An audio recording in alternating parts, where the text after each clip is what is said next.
Number 1. Wyatt Earp. Surely the most iconic Old West lawman of them all. Wyatt Earp served in Dodge City, Deadwood, and Tombstone, where his gunslinging skills proved more than a match for even the most feared outlaws of the day. Most famously, he fought alongside his brothers at the legendary gunfight at the OK Corral. Number 2. Pat Garrett. Lincoln County Sheriff Patrick Floyd Jarvis. Pat Garrett has gone down in history for shooting and killing. Probably the single most famous outlaw of the Old West, William Henry Bonney, better known as Billy the Kid. The tale became particularly legendary, as the two men were said to have known one another and even enjoyed a friendship beforehand. Number 3. Wild Bill Hickok. James Butler Hickok became a legendary lawman thanks to his prowess as a gunman and his knack for self-aggrandizing. As Marshal of Hays, Kansas, Hickok's actions were called into question after he shooting dead two men who he claimed intended to kill him. Some reports claimed he shot and killed upwards of 100 men, but Hickok's official biographer placed the number at 6 or 7. Number 4. Heck Thomas. With over 300 arrests to his name, Henry Andrew Heck Thomas was a dedicated and courageous lawman. Those he brought to justice included members of the infamous Dalton and Doolin gangs. He even shot and killed Doolin gang leader Bill Doolin. Though wounded multiple times in the line of duty, he lived all the way to retirement age. Number 5. John Barkley Armstrong. A United States Marshal and a lieutenant in the Texas Rangers. John Barkley Armstrong was a tough guy, and no mistake. Perhaps his most legendary showdown saw him outnumbered 5-1 in a train coach. Armstrong is said to have disarmed 3 of his assailants, killed another, and knocked the last one unconscious. Number 6. William Davis's Dave's Allison.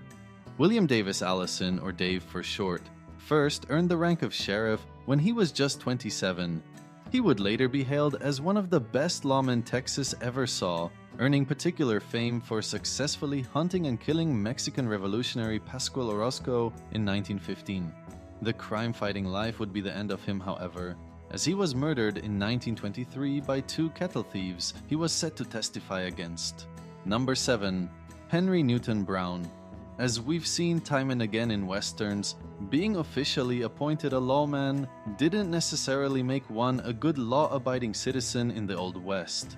This was the case with Henry Newton Brown, a Texas deputy sheriff who had ridden with Billy the Kid and wound up being executed by his own townspeople after robbing the local bank. Number 8. Doc Holliday. John Henry Doc Holliday will always be best known as the right-hand man of Wyatt Earp, but he was still an Old West legend in his own right. He also had a remarkable diverse set of skills: expert gunfighter, professional gambler, and a practicing dentist. Though rumored to have killed upwards of 12 men, official figures put the figure closer to 3. Number 9. John Hughes. Not to be confused with the comedy filmmaker of the 1980s, John Reynolds Hughes nonetheless had a cinematic legacy, allegedly serving as the main inspiration behind fictional hero the Lone Ranger. A Texas Ranger, he famously hunted down and killed all 18 criminals involved in the murder of a captain. He lived all the way until 1947, becoming an author in his later years. Number 10. Longhair Jim's Courtright. Gunfighters were often known for their showmanship. In Longhair Jim's Courtright's case, this was more than a figure of speech, as he had showcased his gun skills as a performer in Buffalo Bill's Wild West show prior to his becoming a lawman. First serving as marshal in Fort Worth, he had a reputation as a rough and shady character who was no better than the criminals he put away or shot dead. Also a gambling man, Courtright was killed in a gunfight with a rival gambler in 1887. Number 11. Bat Masterson. Another Old West lawman known for his association with Wyatt Earp, Bat Masterson started out as a deputy in Dodge City, Kansas, before becoming sheriff in Ford County. He earned fame for his gunfighting prowess and went on to enjoy a close friendship with President Theodore Roosevelt, who officially appointed him a White House gunfighter. Number 12. Seth Bullock.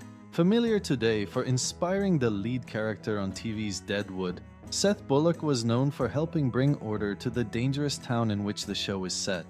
He arrived mere days after the murder of Wild Bill Hickok, and one of his first duties was bringing Hickok's killer to justice. While he served the law in Deadwood, Bullock never became sheriff there, instead later becoming sheriff of Lawrence County. Number 13. Frank Canton. Though elected sheriff of Johnson County, Wyoming in 1882, Frank Canton was in fact born Josiah Horner and did time behind bars for bank robbery before turning to the other side of the law. Still, as his nickname the Outlaw Sheriff might reflect, he remained a very shady character.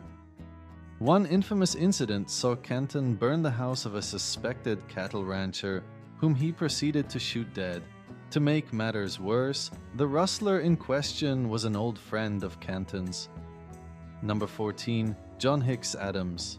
Beckoned out west from Illinois in the 1849 gold rush, John Hicks Adams wound up settling in Santa Clara County, where he was first a farmer, then became sheriff in 1863.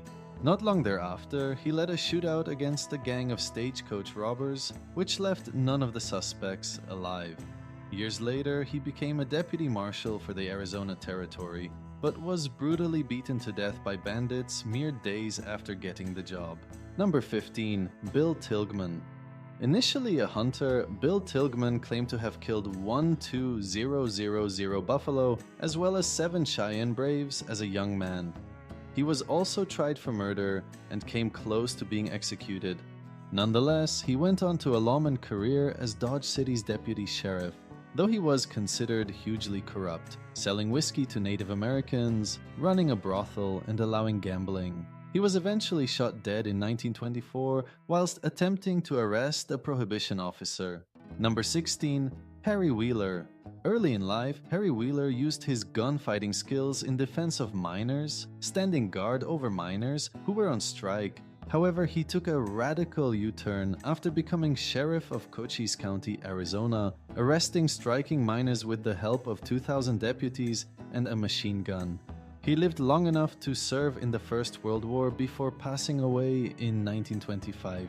Number 17. Tom Horn. Born in Wyoming in 1860, Thomas Horn Jr. was an Army scout in his teens before a short stint as a deputy sheriff. He really made his name as a Pinkerton agent, hunting down scores of outlaws and reputedly killing 17.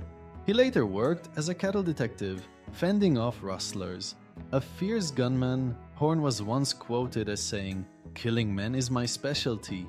I look at it as a business proposition, and I think I have a corner on the market." Number 18. Bass Reeves. Born into slavery in Arkansas, Bass Reeves was granted his freedom after serving in the Civil War. After helping the U.S. Marshals on numerous occasions with his tracking skills, Reeves was made a deputy marshal himself in 1875. He was one of the first black men appointed to this position, which he served for more than 30 years, clocking up over 3,000 arrests and at least 14 kills. Number 19. Virgil Earp.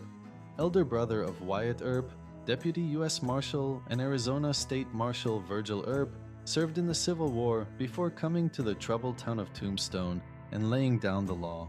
Like his brothers, Virgil is best remembered for his role in the gunfight at the OK Corral, and historians argue that the elder Earp had a more significant role to play in proceedings than his more famous younger brother. Number 20. Burton Alvord. One of the thornier characters on our list, Burton Alvord gained particular notoriety for starting out as a well-regarded man of the law before turning instead to a life of crime. Initially a deputy sheriff of Cochise County, after a few years, Alvord became a heavy drinker and befriended many outlaws.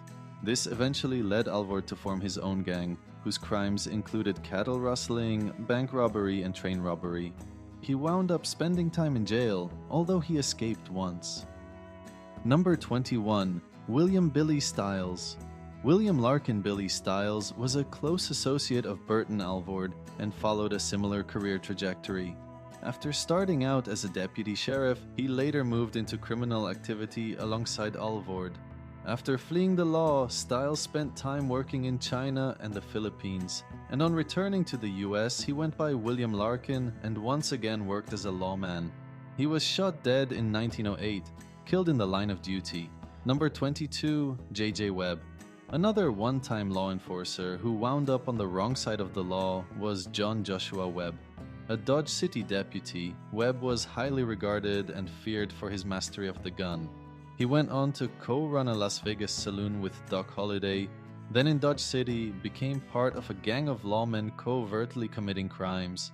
Webb wound up being jailed for murder after shooting a man dead during a holdup. Sentenced to life, Webb escaped and lived under an assumed name before dying of smallpox. Number 23, Chris Madsen. Alongside Heck Thomas and Bill Tilman, Chris Madsen was one of the 3 guardsmen, the US Marshals so dubbed for their high-profile defeat of some 300 of the most infamous criminals of the era. Madsen served in the Danish Army and French Foreign Legion before coming to America and becoming a legendary lawman. The 3 guardsmen earned particular fame for taking down the Doolin Dalton gang, and Madsen himself shot and killed 3 of the gang's number. Number 24, Texas John Slaughter. He may have been raised on a cattle farm, but with a name like John Slaughter, he was always destined to be a legendary lawman.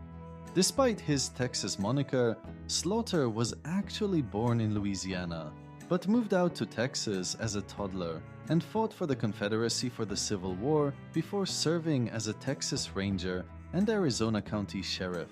He enjoyed an illustrious career, sullied only by his appointment of the treacherous Burton Alvord as his deputy.